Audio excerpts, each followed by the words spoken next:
Pourquoi vous avez volé, madame? Vous êtes dans le besoin? Non, vous n'êtes pas dans le besoin, vous avez fait une bêtise, quoi. Ouais. Une grosse bêtise, quand même. Le larcin a eu lieu dans un grand supermarché. Et la voleuse, c'est elle. Une infirmière de 50 ans. Une madame tout le monde, au-dessus de tout soupçon.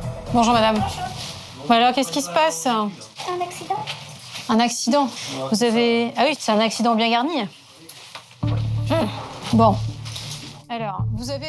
Effectivement, la femme a tenté de dérober son plein de courses. Montant total du reste à payer, 45 €. Pourquoi vous avez volé, madame? Vous êtes dans le besoin? Non, vous n'êtes pas dans le besoin, vous avez fait une bêtise, quoi. Ouais. Une grosse bêtise, quand même, là, c'est un panier entier. Vous pensez que ça allait passer, ça? Bah, je pensais rien du tout. Vous pensiez rien du tout à ce moment-là? Bon. Ça se comprend difficilement, parce qu'en plus, madame nous dit qu'elle n'est pas dans le besoin. Même elle ne comprend pas trop ce qu'elle a fait. Elle dit qu'elle a fait une bêtise. Vous avez été tenté. Ce sont les vigiles du supermarché qui l'ont débusqué, grâce aux caméras installées dans l'allée des cosmétiques. C'est un rayon assez sensible, où les gens ils volent assez souvent tout ce qui est maquillage et tout ça, c'est petit, ça se cache facilement. Sur ces images, on repère bien le manège de la quinquagénaire. Là, pourquoi ça m'a fait tiquer? Parce que quand vous mettez un article dans votre sac, vous prenez l'article, vous le mettez dans le sac. Là, déjà, on voit que en le mettant, elle fait quelque chose. Donc là, ça m'interpelle, je me dis, bah, c'est bizarre. Donc là, elle va prendre un deuxième article. Cela, elle fait le même procédé, elle met du temps, elle met du temps. Et là, vous voyez, on va pouvoir apercevoir dans le sac, on voit un deuxième sac, en fait. La femme transporte un double sac, une astuce bien connue des agents de sécurité. Mais à cet instant, ils ne peuvent pas l'appréhender. Si on l'appréhendait avant, on peut très bien nous dire je comptais les payer. Donc il n'y a pas de flagrant délit à ce moment-là. Nous, on régit avec cette loi-là, c'est le flagrant délit. Donc s'il n'y a pas flagrant délit, on ne peut pas. Elle peut très bien dire je vais le payer après. Voilà. Donc nous, il faut qu'elle passe les lignes de caisse et qu'on dise là, effectivement, c'est un vol. Après avoir discrètement rempli son double sac, la voleuse se présente innocemment à la caisse. Là, on la voit arriver. Et là, comme je vous ai dit, en fait, le sac à main qu'elle avait à l'intérieur de son sac, elle l'a enlevé au final. Elle va mettre son sac à main ici. Vous voyez, elle a le sac à main et le sac de course. Elle ne paye que quelques articles.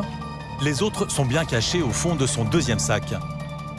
Alors, elle en a payé 2 et nous, on en avait pour un total... Moi, j'ai 10 articles. Donc, elle a fait scanner 2 articles et dans son sac, là, elle avait 10 articles. Finalement, un accord à l'amiable est trouvé.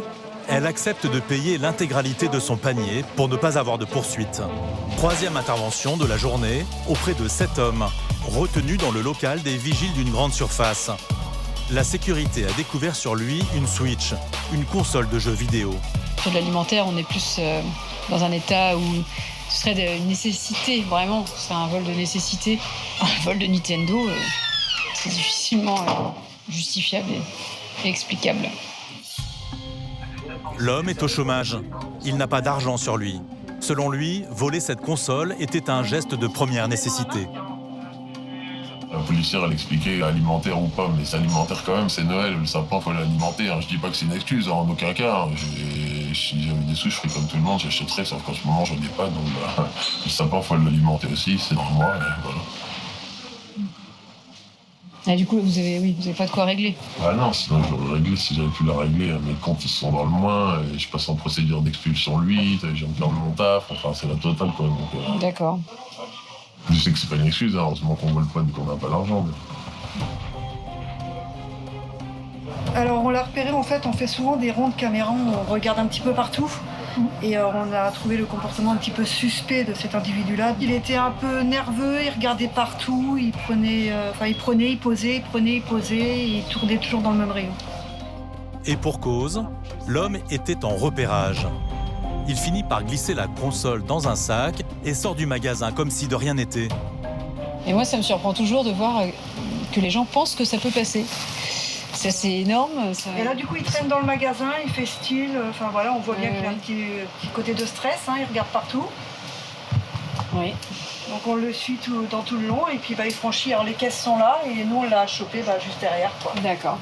Là, ça aurait pu être un gros préjudice là, pour l'enseigne. Le montant d'une Switch, oui. Hein, si on en a une qui sort par jour. Combien elle vaut celle-ci là 310. Ouais. 310, puis après il va lui falloir les jeux. Bah oui, il va revenir pour les jeux, tant qu'à faire. Le magasin a décidé de déposer plainte contre lui. Là, qu'est-ce que vous pensez de la suite? Parce qu'il va y avoir des conséquences par rapport à ça. Ah bah il y aura des conséquences, tant pis. Hein. Vous savez, j'ai déjà fait 3 peines de prison. Voilà. Ça fait longtemps maintenant, je suis plus connerie. Enfin, les conséquences, on assume. Bon, avec le recul, vous vous dites que ça valait le coup finalement ou pas du tout? Ça va dépendre de ce que je prends derrière, je vous le dirai après.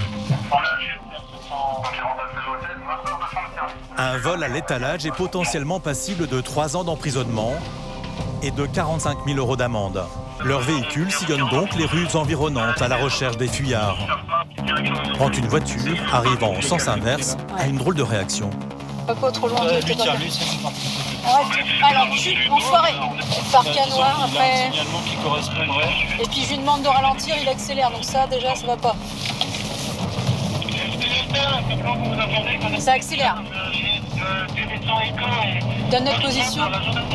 J'ai du bleu, j'ai du bleu. Oui. Une course-poursuite s'engage pour stopper la voiture bleue. On est président Ribot. Ribot. Ça va ressortir de l'autre côté. Individu avec une parka noire à fourrure. Président Ribot. Qui venait de... La voiture s'est engouffrée dans un quartier sensible de la banlieue de Caen. Les policiers arrivent à l'intercepter. À son volant, un homme seul.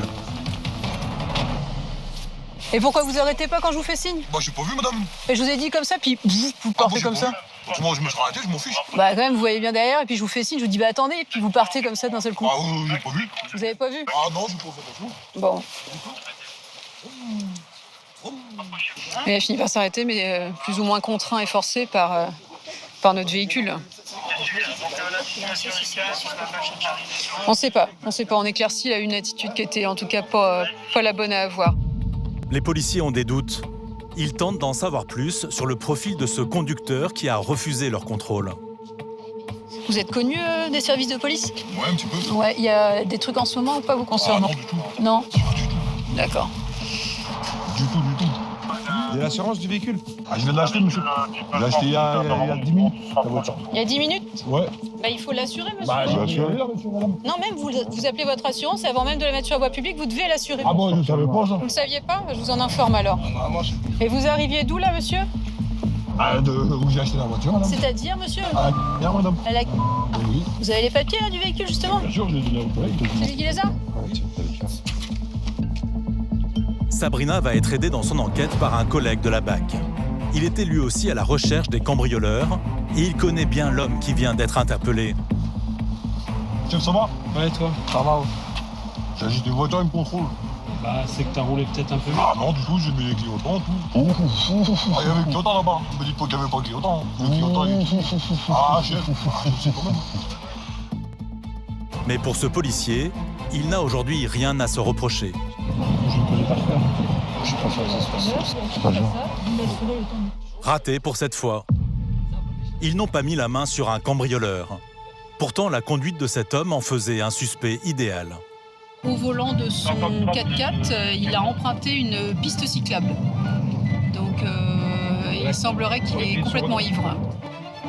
Le conducteur a déjà été stoppé par une équipe de policiers municipaux. Bonjour monsieur, ça va?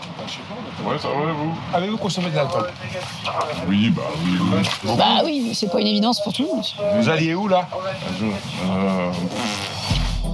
Non, mais arrêtez votre film, là. Peu de doute quant à son état. Il titube et ses propos sont inaudibles. L'éthylotest va confirmer son alcoolémie. Faites un souffle long et continu Faire quoi? pour constater votre alcoolémie. Ah, je sais que j'ai picolé, ça sert à rien que je souffle. Si, c'est obligatoire, c'est Non! Je vais faire quoi? Déconner. Bon, vous allez venir avec nous, monsieur? Hein? Et pas de non, on va venir. Ou c'est votre tête qui bouge peut-être. Ouais, vas-y, je souffle. Je souffle. Allez, non, il va le tenir parce qu'il est capricieux. Il finit par souffler. Son taux est presque 5 fois supérieur à la limite autorisée, 0,25 mg. Prenons 1,45, monsieur. J'ai pas besoin. Regardez, 1,45. Mais j'ai pas besoin de savoir ça. Bah, nous, on a besoin. Bah oui, c'est important. Parce que vous vous rendez bien compte, vous prenez votre véhicule, vous roulez sur la piste piste cyclable, 1,45 de bon matin, ou alors il n'a pas dormi de la nuit, ou alors il a commencé très très fort. L'homme ne comprend pas ce qui lui arrive. Là, ça va être compliqué de reprendre le volant, là, je crois. Non, mais je vais pas reprendre le volant. Ah bah non. Laissez-moi, empêchez-moi. Ah bah non. Vous vous rendez compte, avec un véhicule pareil, vous avez pris une piste cyclable. Vous imaginez le résultat si vous percutez quelqu'un, vous avez aucun réflexe, là. On va devoir vous mettre les menottes quand même. Tiens.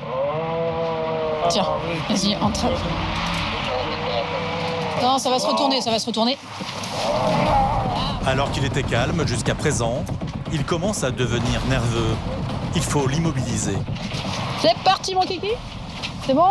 On n'a rien perdu, rien oublié. Tiens, elle est là, la voiture de la PM. Ils vont l'embarquer. Sabrina est excédée par ces automobilistes inconscients. À Caen, il y a quand même pas mal de personnes qui se rendent au travail ou déposer leurs enfants sur la piste cyclable, effectivement. Je pense qu'on a peut-être évité, effectivement, potentiellement un drame. Après, les gens se pousseraient, mais ils n'ont pas à se pousser sur une piste cyclable face à un véhicule, il n'a rien à faire là.